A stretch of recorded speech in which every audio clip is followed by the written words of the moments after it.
your seats, but I hope you've all got a copy of the programme with the other sessions that we've got later on today, and I'd like to particularly draw your attention to the 350 session of the ReSIG Open Forum, and we very much like to see as many of you as can come to that later on. This current session is a forum on supporting teacher research, challenges and opportunities in 3 parts, and so I'd like to welcome Fauzia Shamim, Mark Wyatt and Richard Smith. I will hand over to you now. Okay, good morning everybody. I'm Richard Smith, I'm the coordinator of the ReSIG. And we've put 3 presentations together in a forum. The title of the forum, as Sarah said, is Supporting Teacher Research. So we've got three perspectives on how to perform challenges and possibilities in supporting teacher research. So without further ado, so I'm going to go in order from Fauzia, and next will be Mark, and then it will be Paula and myself on the last project. So we'll have 20 minutes each. Those will be, that will include any time for questions.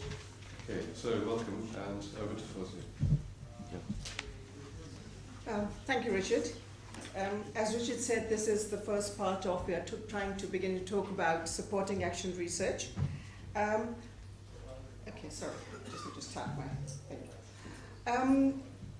I have experience of action research in several settings, and the 2 settings that I'm going to talk about today are Pakistan, where I originally come from, and Saudi Arabia, where I'm currently teaching. So, very quickly, we'll do a bit of clearing grounds. I understand that most of you here are, I'm sure, very familiar with action research, but just so that we are on the same page, we'll spend a couple of minutes on seeing what action research is all about. Then I'll share the Pakistan and Saudi Arabia experience, and I hope to leave you with questions, because I have lots of questions about this. As I said, very quickly, I'm going to just whiz through these slides, let you read them, not talk through them. This is what people say action research is. And this is a very quick summary. What is action research? Who does it? And why do we do it? And the final thing is that we do it to improve not only our own teaching, but to improve the learning outcomes for the students. And as Anne Burns has said very rightly, it helps us reinvigorate our teaching, it leads to positive change, raises our awareness, shows us what drives our personal approaches. So all in all, we are, at least I am, very much by this approach as a way of my own professional development and improving my own practice. Here is a process that has been used. You must be familiar with this diagram. Planning, action, observation, reflection are the 4 stages that take us to rethinking our practice and replanning and then trying to do it better. This is the Pakistan experience. I'd like to begin with the Pakistan experience, and I'd like to focus just a minute on action research as part of coursework that many of you might be familiar with. It's very much a part of coursework in many ELT programs around the world now, diploma level, certificate level, and we have a lot of success stories from there.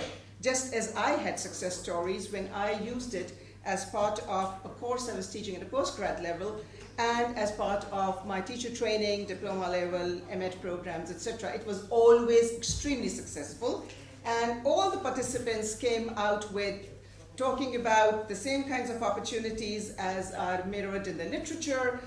It's great, it's wonderful, I know what I'm doing, I find out about my teaching philosophy, and the same constraints about time constraints, work overload, research knowledge, systematic documentation, all these are issues and problems. But during coursework, they get all kinds of support, right? There are people there to support them, to help them with these issues. And of course, they are away from their workplaces in any case, most of the time.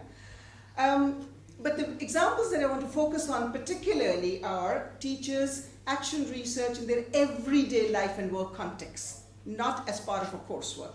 And I'll explain the difference later on and why for me that's so important. This is a SPELT is Society of Pakistan English Language Teachers, that is the local teachers association in Pakistan. And we started a program with the British Council and other partners to help us. The aim was to facilitate teachers' professional development through researching their own practice. Okay, sounds simple enough. Participants, there were 22 participants from a variety of educational settings, people who voluntarily came to this program to improve their practice through action research. And it was a one-year program. We had a foreign consultant who came in and started the program. I was the local consultant. My job was to facilitate the participants, help them with regular structured fortnightly workshops and individual help if they needed the help. So there was a lot of support, as we thought we'd built into it. And then there was a final writing up workshop where the foreign consultant came in again, and we worked together with the participants for 2 or 3 days. However, the disappointing thing was that more than 50% of the participants dropped out before the end of the program, which is before the end of the year, and only 2 action research reports were actually completed. So people were sold on this research. This is wonderful, only if I had the time to do it. Now that was one big issue, and we had, as I said, we had a support structure built into it, so it wasn't like they were being left alone. They felt that they had several challenges. It wasn't part of their overall development plan. There was no institutional support. Remember, they were coming voluntarily from different institutions, using SPELT as the platform for this program. They had competing priorities, they had exam papers to mark, they had all kinds of other things that teachers do, and I discovered during that time that the teachers are the most important and the busiest people in the world, basically. They had problems in focusing on one problem. If they were novice teachers, they were overwhelmed by the issues they wanted to find out about, and therefore they had a great problem focusing on one thing, which in some sense the discipline of action research requires, at least to complete a set of cycles. And of course there was all this extra time required, and where do I get the time from? So they had all these challenges.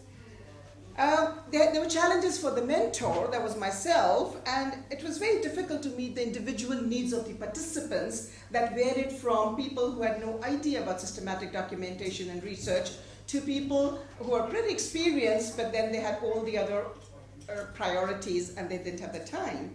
And sustaining teachers' interest in the project, it seemed like it was my burden to get them to the session every 2 weeks and then help them, encourage them, almost as if I'm motivating the learners in my class. But these were adults, so it was a little more problematic. Saudi Arabia. I moved to Saudi Arabia 3 years ago, and as soon as I went there, because I told you I believe in action research, I wrote up a project proposal, which was approved by my director, and we had a one-year-long project. I started because I knew that teachers need a lot of support. We started with training workshops. I was available on site all the time, and we had regular support, individual, structured, fortnightly meetings, and so on and so forth. The participation was voluntary. Okay, we assume that in action research, participation has to be voluntary because you have to have this feeling, the urge to improve. It's not, it shouldn't be somebody telling you that you need to improve. I think that's my belief. However, okay, it doesn't work all the time. There was once again very low teacher participation. I had 68 teachers in my English language center. I was given time by my institution to support the teachers. However, it was not mandatory for the teachers to come in, so only 2 teachers participated out of 60 plus. Okay?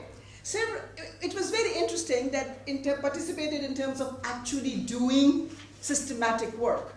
Many came to the action research meetings every 2 weeks that we had. They used that as a platform for catharsis, basically talking about problems, basically saying, so what do I do about this? Considering me the expert, whatever. And we talked about issues, but as soon as I said to them, that's really interesting. Should we go a little more and see how you want to address the problem? No, I can't handle it. I've already got enough on my plate.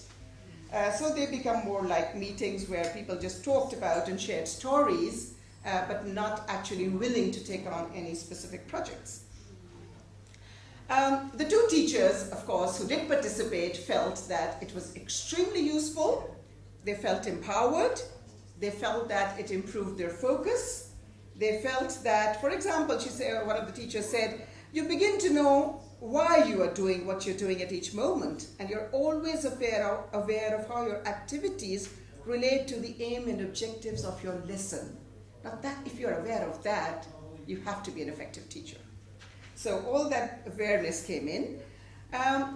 They felt that they were developing personalized methods and techniques. I have gained the confidence to make a choice.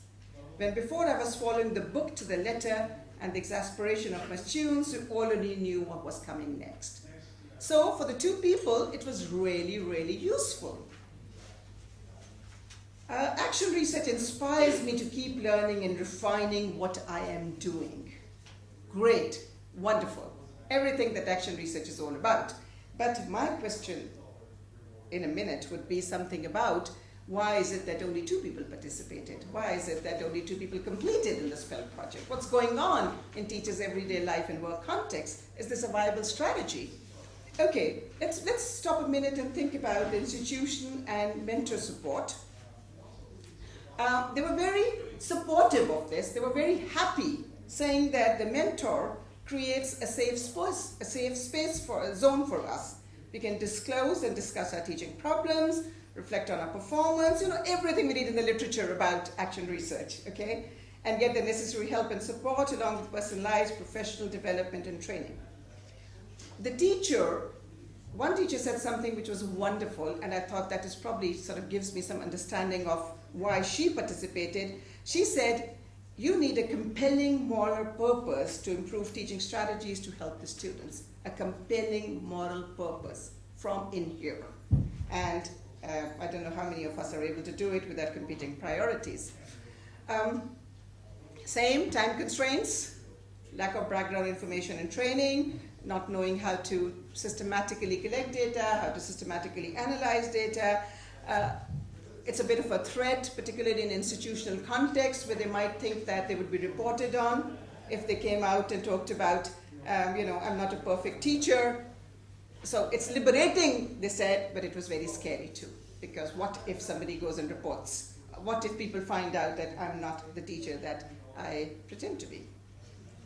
So need honesty, integrity, you have to trust the colleagues, you have to trust the system. Now this is only 2 teachers who are participating, these are the ones who are talking, right? Okay, very quickly to compare Pakistan and the KSA projects. We had all the support, the training, the mentor support, the support in writing up, training in, this was Pakistan. In the Saudi Arabia project, we had all kinds of support also, but also institutional support. It was approved by the director. He agreed that we should do the project. Okay. However, the challenges in both were voluntary participation. In the Pakistan project, there was no institutional recognition because they came on the SPELT platform, and so the institutions did not actually send them to improve themselves. It was the teachers' own voluntary wanting to improve. Whereas in Saudi Arabia, there was institutional support in terms of the director saying, yes, it's fine, go ahead with the project, but it wasn't part of the teacher's overall professional development plan. They were doing workshops, they had to do courses and stuff, which was really part of the plan. So this was an add-on, basically, that because the director thought it was a good idea, action research is what everybody talks about these days, so let's try and see what we do here. But it didn't get integrated into the institutional professional plan. And this is what I realized once we were, it was a low-stakes project for both. If I dropped out, there were no consequences, except, of course, I feel guilty and I feel unhappy as a teacher, but in terms of any external influences, both of them were low stakes. So, what do we do? When we are talking about teacher research at the institutional level, how can we get teachers to participate voluntarily? I want to keep the word voluntary here. Voluntarily, while still participating and wanting to improve and so on.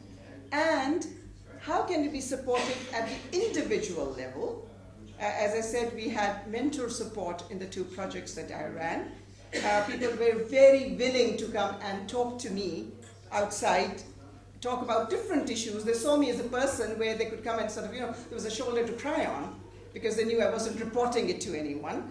But in terms of actually doing something, in terms of actually wanting to carry on the research, there wasn't much, what should I say? There wasn't a compelling reason.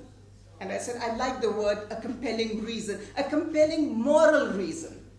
And this teacher who said that was, she had gotten into teaching. She was quite an advanced age, but she was doing other things. And she got into teaching, and she realized she was sensitive to the learners and said, I feel so exasperated because I know they're not happy, but I don't know what to do with myself. And so she had a compelling reason. Whereas for the other teachers, it probably wasn't there. So I have this question for all of you. I'm going to leave you with this one. Can action research be institutionalized as a teacher development strategy in teachers' real life and work context? Not as part of a degree program, because there is a compelling moral reason to complete the program. If you don't submit your research, you're not going to get the degree or the qualification. But outside that, in everyday life and work context. Thank you. I'm going to leave you with this question. And I think we have 5 minutes for questions. Yes. Just a quick question. Where in Saudi Arabia exactly is your research? We could share. Okay, I'm in Medina at a public sector university. Thank you.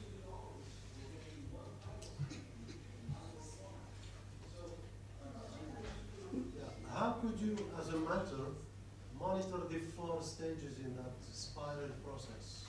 How do I, sorry? How could you monitor the 4 stages Okay. of the process? Okay, we had, as I said, one-to-one meetings. The teachers would share the lesson plans with me. They would come and sit and discuss the lesson plans with me.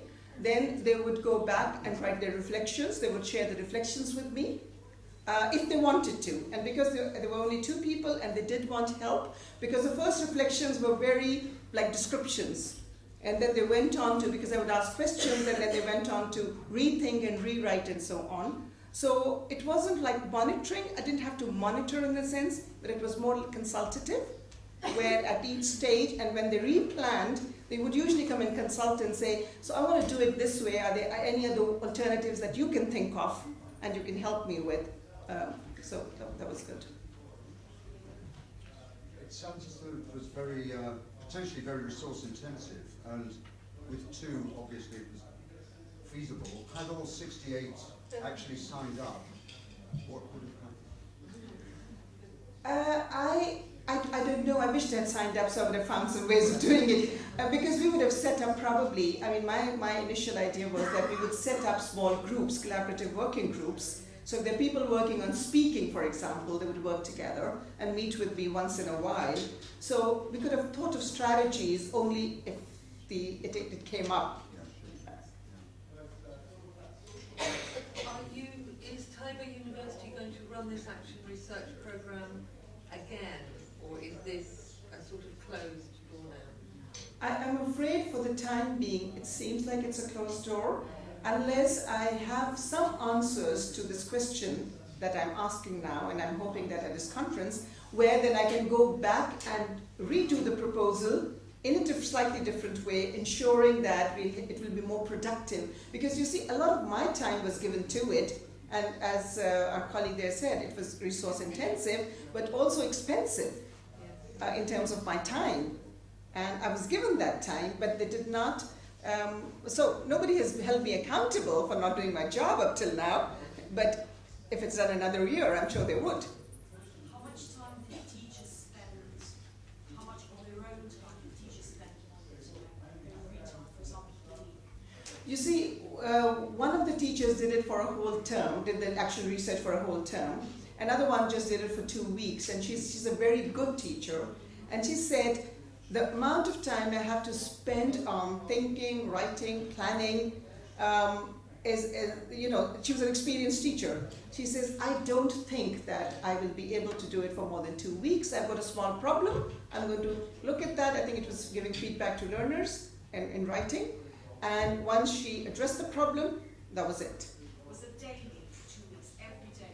She would do it probably because she doesn't do, we don't teach writing every day, so for 2 weeks she tried to do it like, she gave feedback in one way, she got the learners to respond to it, then she tried to use a couple of other strategies and she got the learners to respond, and she kind of felt like, okay, she's got some handle on it, but she was quite clear that she could not continue because it really required a lot of time and discipline. Yeah, the reason why I'm saying this because it's really difficult for me, for example, to get students to commit to that as well. So if you ask teachers, for example, I would like you to spend 1 to 2 hours a week. If you give them a fixed time, then they really commit. It's definitely more than 1 to 2 hours a week. It's definitely more than that. It's probably 1 to 2 hours a day, not a week. Quite a lot. So Yeah, yeah.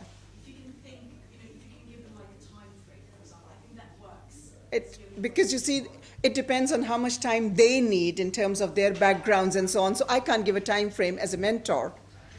Some people already know the strategies, they just have to go and use them. Some people spend a lot of time reading up, getting to it, so on. So very difficult.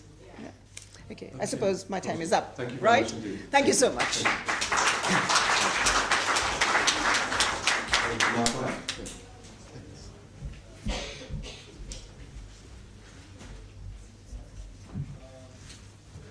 Hello, good afternoon. The first thing I'd like to do is just draw attention to a couple of words in my title.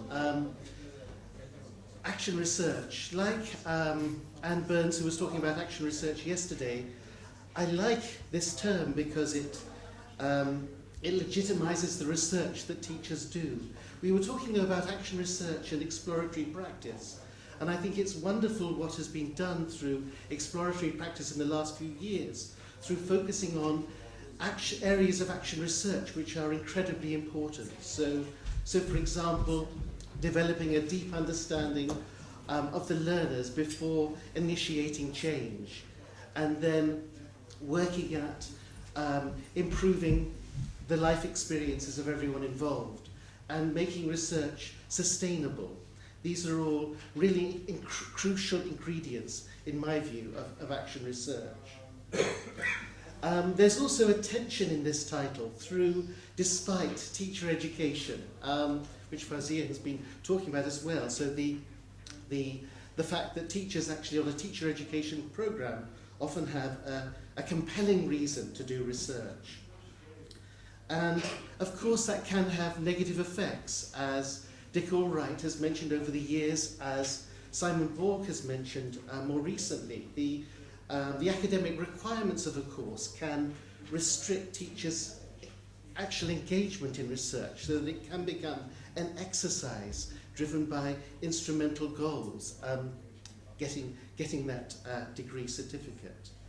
And this is, of course, an enormous shame, because engaging in research can be an empowering experience. And if it is action research, there is a potential to help the learners in the context to develop richer, deeper understandings and to stimulate growth.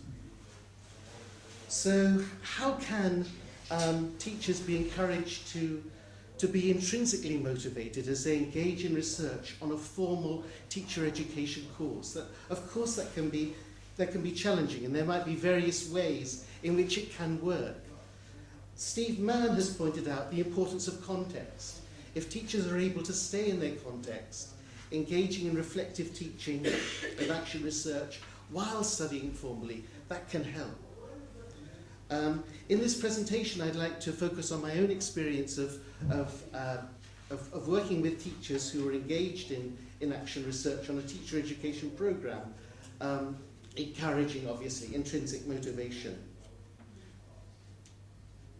The context is Oman. I worked on a University of Leeds BA TESOL project, which ran for 10 years. And during this time, over 900 teachers in 8 different regions of the country took this course. They attended winter and summer schools, usually in the capital city, Muscat, and they attended day release sessions throughout the 3 years in their regional training centre. There was a regional tutor who provided lectures, seminars, tutorials, and who also visited their schools, providing mentoring throughout the 3-year course. What are the characteristics of the teachers on this programme? Well, at the start, they all had some experience. They all had a minimum of 4 years.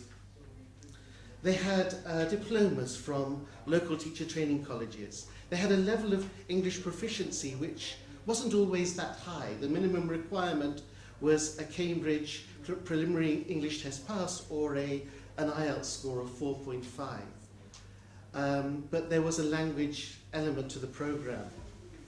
They taught a curriculum, or some of them taught a curriculum that was being phased out, that has been described as teacher-proof. They were inspected, and the focus of inspectors in some of the regions, according to anecdotal evidence, was to check that the steps in the lesson were being followed. So prior to the course, how would we describe the teachers? Well, many of them lacked autonomy and lacked self-confidence. So for example, one of the teachers who was part of my study reported that prior to the course he had tried to adapt materials sometimes to suit the needs of the learners in the context, but found it hard to do so. He wasn't sure of the processes involved in adapting, redesigning materials, and he found it hard to justify his work if he ever needed to do that. Another teacher reported, "I didn't feel like a real English teacher." Doesn't that sound sad? I didn't feel like a real English teacher. So how did the course help them to become researchers? Well, it helped them in various ways. From the beginning, reflective skills were built into the programme, were developed, as one of the graduates of the programme, Salima Al-Sinani, who is speaking elsewhere at this conference today, and colleagues wrote a few years ago in a book about the BATESOL project. Reflective skills are, of course, crucial to action research. It's essential that action researchers are able to notice, to listen, to analyse, to find solutions for any issues that need solutions finding for. And so reflective skills are essential. How were these developed? Well, the teachers attended day release sessions, so they would come to the training centre for a 5-hour session, 1 day per week. There would be a 3-hour class. They'd have time to use the library, consult the regional tutor. The teacher education sessions included an experiential element. So, for example, if the input related to using communicative tasks, then we might start the session with a little communicative task and then encourage the teachers to reflect on the process, the steps, identify what the aims of the trainer were. So reflection was modelled through this. And loop input activities were included as part of these experiential sessions. So loop input where the process and content of learning were combined. And teachers valued these sessions. They felt that they were benefiting from a reflective model of teacher education.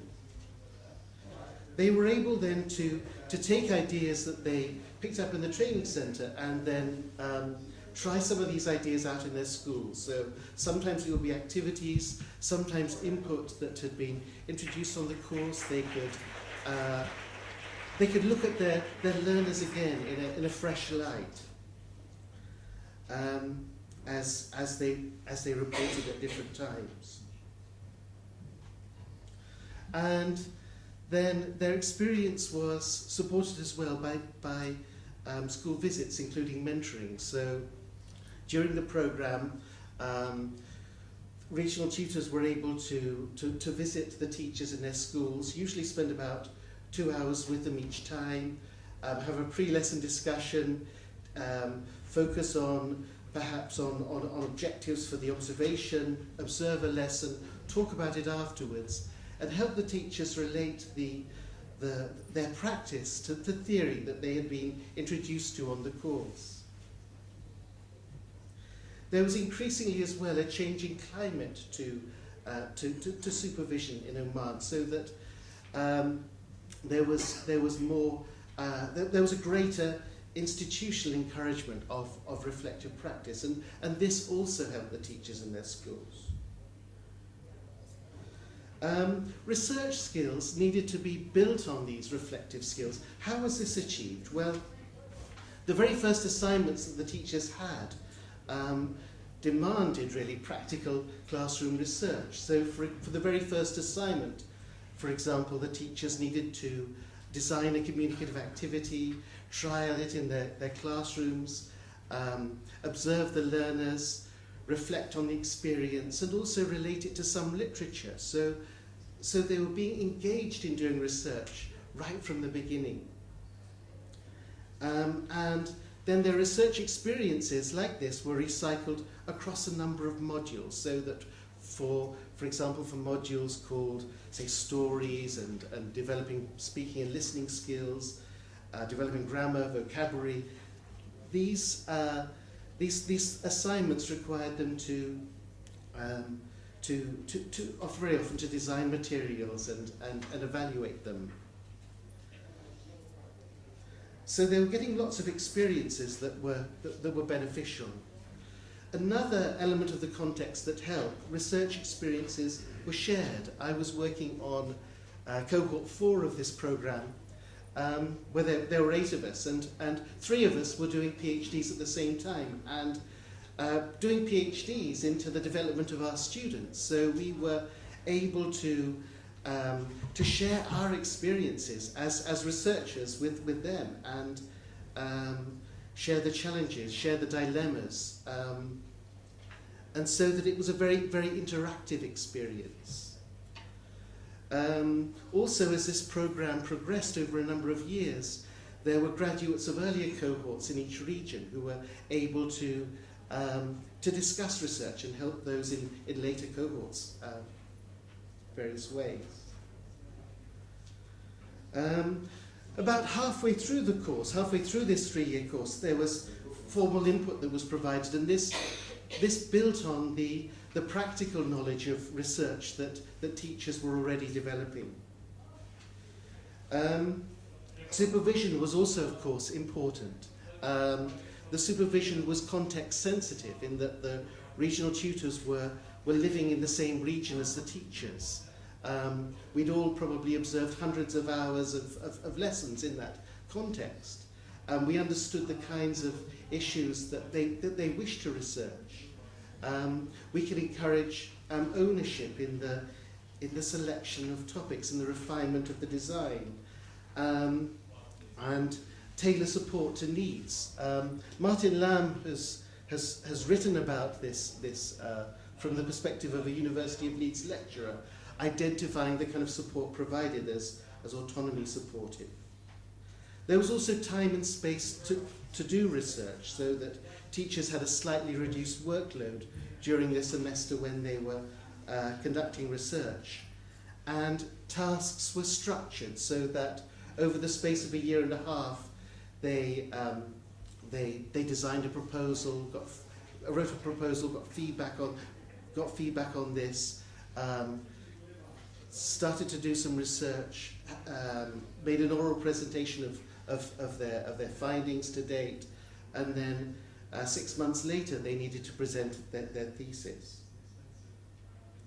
There were lots of positive outcomes. Donald Freeman, who was talking about research with us yesterday, visited Oman in 2007 to do an evaluation of the project, and he was struck, he said in his report, by the levels of autonomy and professional self-confidence that he noticed. There was lots of evidence of intrinsically. Okay, thanks. There was lots of evidence of intrinsically motivated teachers. Some interesting research was produced and shared in different ways, so that there were local publications that came out of the project. A lot of the teachers presented findings from their research in forums within their region or nationally, and then some of them presented research at TESOL Arabia and at other conferences. There's a lot of capacity building. Many of the teachers who really engaged with action research went on to do master's degrees and to speak at international conferences, sharing what they've done. A lot of this interesting research related to things that really deeply concern teachers in this context in different ways. So, for example, finding ways of using group work, which was new to the context, or working to help learners to assess their learning. Of course, not all teachers chose to do action research. Perhaps some of the more instrumentally motivated teachers would have gone for research designs that didn't involve researching actively in their own classrooms. But there's evidence from those who did that they really benefited from it. So there are lots of positive things from this context. The teachers were compelled to do research, but a lot of teachers did intrinsically motivating action research as part of this, I think helped by some of the factors that I've talked about. I have some references and also a sheet of references if you're interested in picking them up. Any questions? Yes? What was the level of the teachers when they started the action research? You said... Sorry, what was the level of the teachers? The English level? Well, when they started the program, the English level wasn't that high, but they had there were various elements of the course that helped them to develop their English skills. Through modules. I mean, the modules included modules that were focused on methodology, on language, and on research. So there was a strand of the program that helped them to develop academic skills, yes, and general English skills too. An additional question. Some of them, they did their MAs, some of the action researchers? Some of the teachers went on to do MAs, but yes, quite a few of them came actually to the University of Leeds and did MAs there. Yes. Any questions? Yes. Why do you place experimentation in the classroom, like trying out new methods or materials, without really following the formal structure of action research? Was it part of action research? Well, teachers would very often, engage in exploratory practice in all sorts of ways. Yes, so try things out. Something interested them, and they try it out and then evaluate it. Yes. During the program, teachers were encouraged to adapt. They were given more license to adapt. This was something that was also managed by. This was something that was managed by the administrators of the program in liaison with regional authorities, so that people understood that the teachers could adapt, providing that objectives were being achieved. One more question. Yes. Are there any pre-service teacher training institutions in Oman that you might be collaborating with? Because I can imagine that with action research is implemented in the early stages of training, it might be a lot easier to continue with action research and in-service schemes. Well, I think action research is, yes, beneficial at any stage of a career. So the more reflective, the more engaged teachers are at any stage, I think the better, yes. So I think that's a very good idea. Thank you very much for that.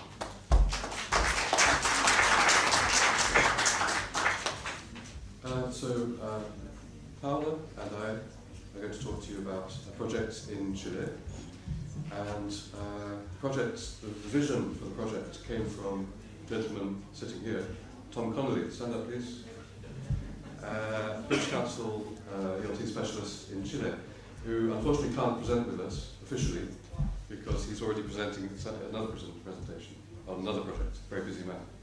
But I'd like to acknowledge Tom's vision in setting up this project.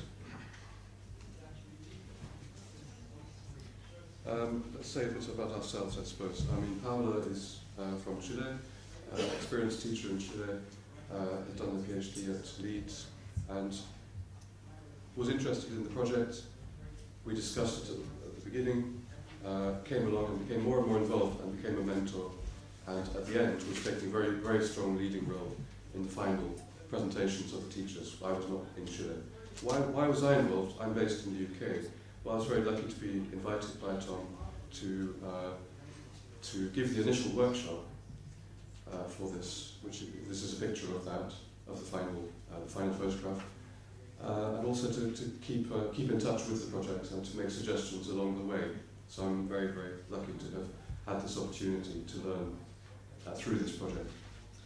And I think that's one theme, that we learned a lot through doing this project. We can't say it was totally successful in the sense of participation, which Fauzia mentioned.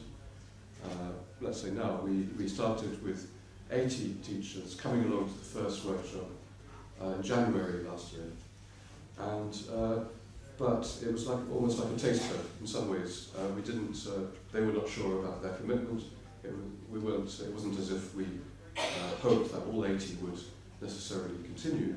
What happened though, and there were many difficulties along the way, but what did happen was that we ended up with 35, at least 35 to 40, completing in the sense of coming to the final workshop in January this year, and writing, giving presentations and writing about what they had done. So we're going to focus on lessons learned as much as successes, really.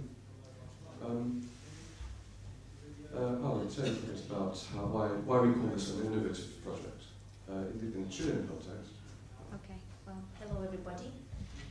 Actual research is a relatively new thing in Chile. It has been developed as part of general professional development courses for methodology and ELT, very similar to what Mark described before. I was involved in one of those courses in the past, and then as part of my PhD, I explored one of those courses in detail, and the results were not very positive. Because actual research was within a professional development courses, teachers were not really interested in actual research. They were interested in learning about methodology. So for them, this was kind of a bonus that they really didn't want. So research was not something that they kind of signed up for, it was part of the package.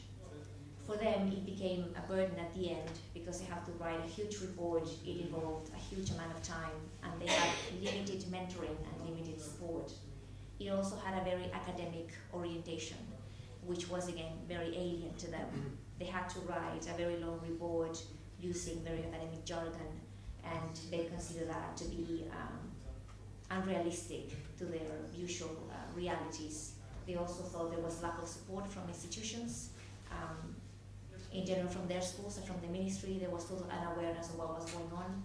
So at the end, for them, it wasn't a very positive experience. That's so far what has been happening in Chile about actual research. Fortunately, from this rather not very positive experience, there were lessons to learn. And when we started this project, well, when Tom and Richard started this project and I became on board later, I was able to share with them some of the constraints so that we would be able to work around those constraints and how to make improvements. And we think it's innovative in a wider global context. In the focus on secondary school teachers, we have a lot of, well, we don't have a lot of reports of actual research around the world, but it's mainly, I suppose, university or adult language teaching. Secondary school teachers, with all the constraints they face in Chile, we should maybe say a few words about how many hours they teach, etc. Teachers in Chile teach from 35 to 45 students in the classroom. English classes are from 3 hours to 5 hours a week, which is practically nothing. And they teach 33 hours a week. So it means that they work practically the entire day, and they have a few, they probably have an hour and a half in the afternoon for planning. I asked teachers to give me a timetable of what they do in their everyday life, and they basically plan lessons and they correct tests and prepare materials at home during the weekend. That is the reality of teachers, and also the fact that they have heads of the school that are not really, they do not really know what is happening in reality or the kind of development that these teachers are, they have signed for, let's say, in a way. So every time they go into these methodological courses, their superiors do not really know what it's about, and they sometimes do not like teachers to deviate from lesson plans based on whatever courses they're taking. So that's more or less their reality. Okay, so you might ask, well, why try to do action? Why try to encourage them to do action research under such constraints? Well, I think that has very much to do with it's all Tom's fault. But yes, I won't. Well, I will put words into his mouth because of time. But he has said that it comes from his long experience of work in Chile and the failure of many top-down teacher training interventions. There's a sense that bottom-up approaches is necessary based on teachers' own experience and context. Action research for Tom fitted very much into that. And yeah, okay, so that's why. And also a sense of great sense of teacher demotivation in such contexts, and action research with the promise of empowerment. Now, other innovative features, I think, voluntary participation. We have, as Mark has mentioned, and Fauzia, the issue is voluntary or intrinsic motivation or instrumental for a qualification. Large number of participants came initially to we were quite pleased, I think, that so many came to that first workshop. We, from the beginning, established that this is a pilot. This is an experiment. We're trying to innovate, and we want to learn from the experience. And I think that so it wasn't a fully formed project. It was there was a hope that it would continue in future years, and we would learn from this experience. Therefore, we wanted to. Well, we decided we'd have a flexible design. In other words, we'd be reflecting and evaluating on what was going on and trying to improve as we went along and innovate if necessary. Then something we want to talk about today is that we wanted to present action. Action research was a given, but we wanted to bring in some ideas from exploratory practice and make it a teacher-friendly sort of approach that we were presenting. And we think we innovated in the end in the final publication process. So some practical details. It was sponsored by the British Council, very much so, and supported by the Ministry of Education in Chile. I would say there were just 2 face-to-face meetings, initially in January for 2 days, and then in January this year with 35 teachers. There was arrangements for mentoring by 4 Chile-based mentors, and it would be online. And my role after the initial workshop was to keep in touch with the mentors and to give them support where I could, and to help them and have a conversation around them with Tom, around the project, and evaluating it as we went along and seeing how we might need to modify it. Here are some pictures of the first workshop. We talked about their problems, we also talked about their successes. I think we started with that before we talked about the problems. Put them in groups, sharing what problems did they share, what research questions came out of that, what would they like to explore more, and they made posters, and that's one poster. So the issues were very much coming from their difficulties and context. There were some important issues like how can we get parents to support their children more? How can we deal with classroom discipline? Motivation was a big one very common issue. How can we help students to develop their motivation? That was all very promising, first workshop. We presented, because of the conversations we'd already had, we encouraged teachers not to jump into some new action immediately, but to spend a good period, first period of 2-3 months, exploring the issue.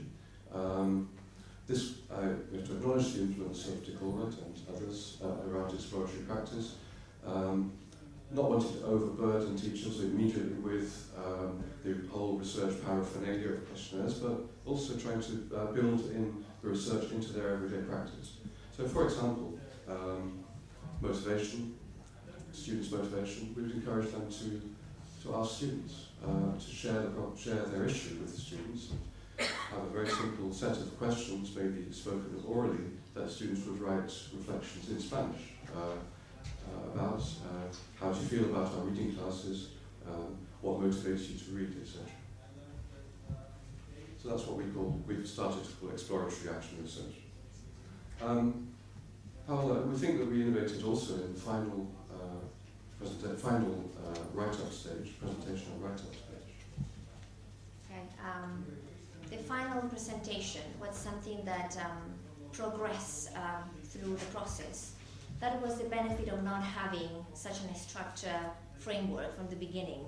So we decided to plan things according to how teachers reacted and the kind of response we got. So one of the things that we innovated with, we say innovated because initially we thought we would only have online meetings and online conversations. And with one of the teachers, I had the possibility to meet face to face.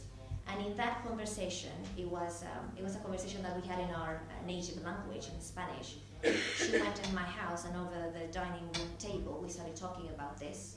And when we were talking about it, that's Andrea, that's the lady that I talked to, because we live in the same city, Iquique, very famous now. And so because we live in the same town, we started talking over the dining room table about her research. My approach was very friendly. We were teacher to teacher. I was no knowledgeable other.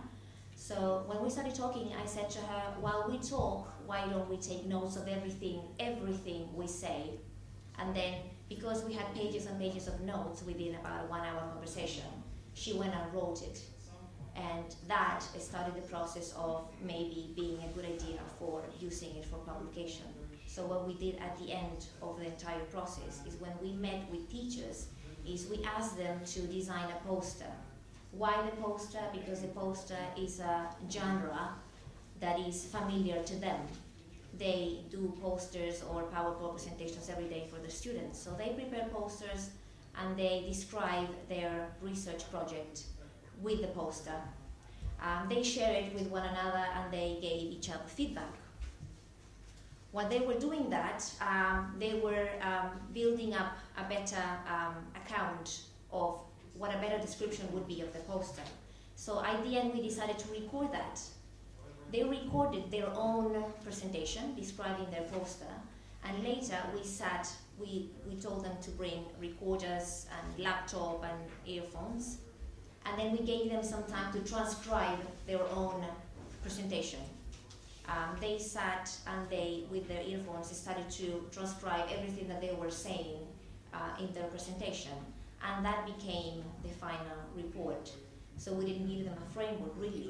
What they did is simply in a very narrative style, they described their project. We gave them some time to edit later, read back what they had said and whether it matched the project, whether they wanted to add anything else, do some peer review, and that is how we did the final publication of the report. And we've started putting them up online together with the audio recording, so you can see that. We'll give you the website address at the end. Just the third innovation area was, we think, the way we have trying to evaluate as we go along and redesign as we go along. And some lessons learned from that process. This is what we will end with very quickly. There were difficulties along the way. We made modifications, and these modifications and difficulties are indicating future directions for what we hope will be the future of this project with other teachers. We started with a Moodle. We realized that was very inaccessible to teachers, and Facebook was replaced with Facebook. There were difficulties in online contact. We would prefer, we developed more of a telephoning sort of face-to-face where possible, and Paula described one of these. And we want to really promote that in the future. It was relatively sort of free of deadlines. I think somebody mentioned the importance of structure. Well, that realization came rather late to us, but we made more structure, and that seemed to work at the end. It started in January, which wasn't the best time, because February was the holiday, and then they were going to join new schools often, a very busy beginning of the year. So we actually lost contact with quite a lot of teachers, we think, partly for that reason. So we would, from July things picked up, and we're going to try to start in July for the future. I'll skip over that one. And starting from zero means that we just came in, it started rather very suddenly, but now we have the experience, and we have what we did in July, September, on the Facebook group, we posted some progress reports to encourage others. And we now have cases of teachers who have gone, let's be positive, who have gone through the process, although many of the 18 were not with us at the end. And what we can do, I'm looking forward to doing, is inviting those teachers to the initial workshop. And this will be really positive in inspiring other teachers, we think. So we're very positive, despite the difficulties. We think we've learned a lot, and we hope it will be even better. Thank you.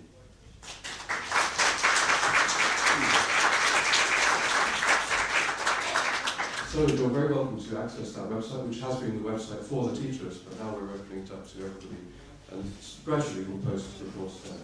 We have given ourselves 3 minutes for questions, then we'll have 5 minutes for general discussion. So, Martin, yeah. Exploratory action research. Could you say a little bit more about how that differs from traditional action research? It's not something we had in our minds we want to implement. It's something that grew out of our conversations. That given our awareness of the great constraints that the teachers face, we did not want to come in with models of this is what you must do step by step in a kind of positivistic manner. We also felt that in maybe some of the way action research is presented, the action is too soon.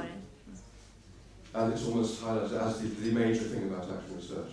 And we felt also from my experience of student teachers, that's very important that teachers step back and explore a problem. And just as Dick Allwright says, it may be that problem goes away by exploring it. In the case of, for example, asking students about their motivations, it has happened in my experience that the class becomes more motivated because you are exploring with them. So we're very much in favour of this phase of exploration, and actually said to teachers, you can carry, because I believe in exploration in a way more than the sort of experimental doing action and then evaluating it. And Paula, I think, agrees with me. So we gave them the choice. They could carry on with exploration or then move into taking action. So we gave them that choice. Yeah. This is a general question, and not like it should be only on yours now. I think it's time to move into a general discussion now. So Mark and Fauzia, would you like to come out?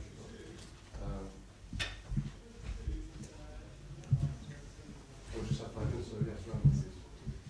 From all the three presentations, I somehow see one thing that is also true of the Indian context. I work a lot with teachers, and when school teachers have to do action research, it's the same problem as I think you have found. In fact, yours is much more positive because their authorities don't want them to do anything other than covering the curriculum and so on.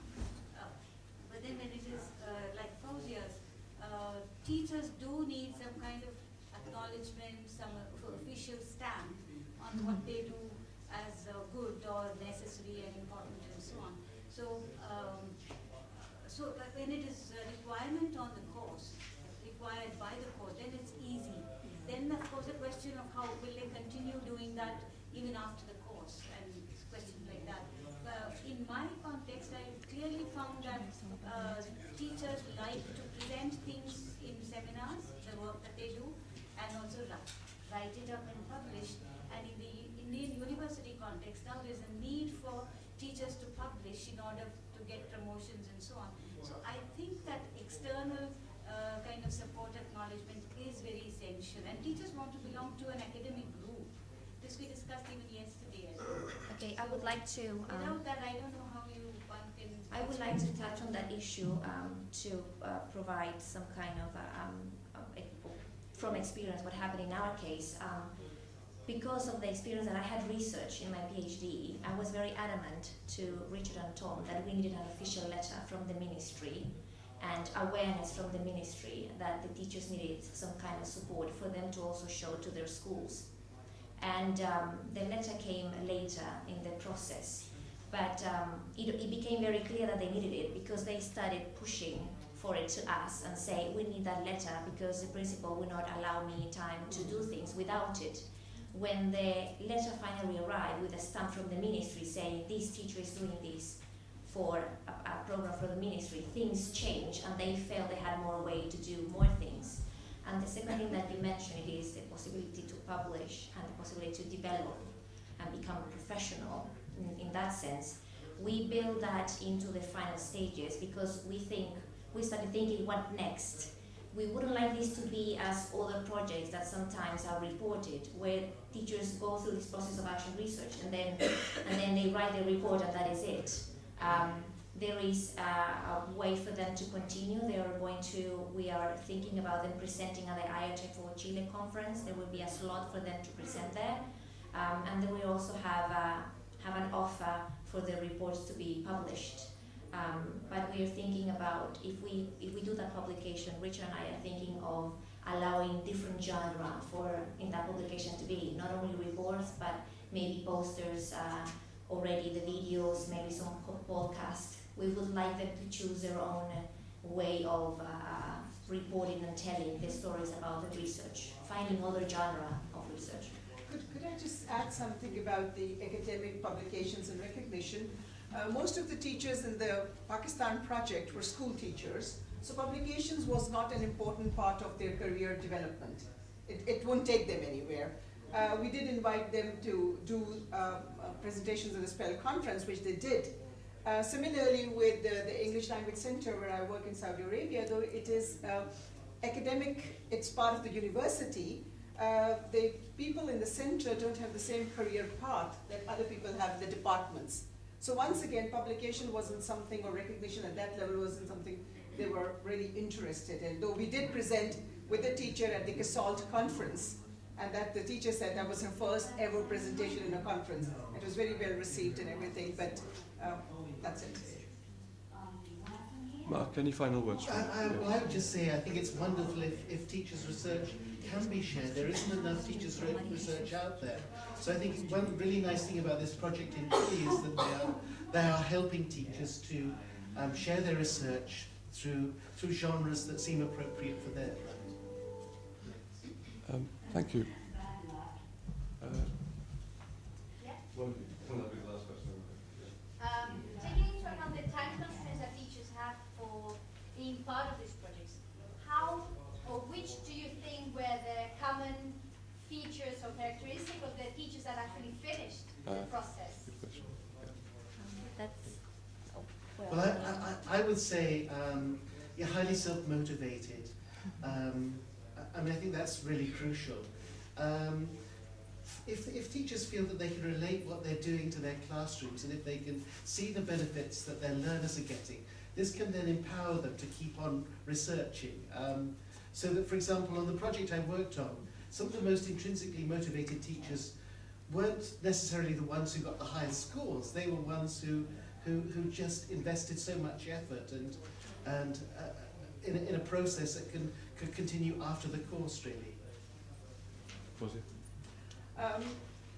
I think that, I mean, once again, as I said, my experiences tell me that there has to be something more than this intrinsic motivation, particularly for people for whom publications and those things are not that important. So some kind of recognition through the school, And what I think is that because many schools now, or many ministries have professional development plans, and this could be one option that the teachers could take, a pathway for their professional development. So in some sense, they're doing it because they want to do it, but in another sense, it is an approved pathway for professional development. Thank you. What was common here was simply their determination to finish. Either in the first study that I explored that was rather negative, they still had the determination to finish and to accomplish the goal that they originally had. So it is because their determination, their passion for teaching, their desire to improve, they invest all this time.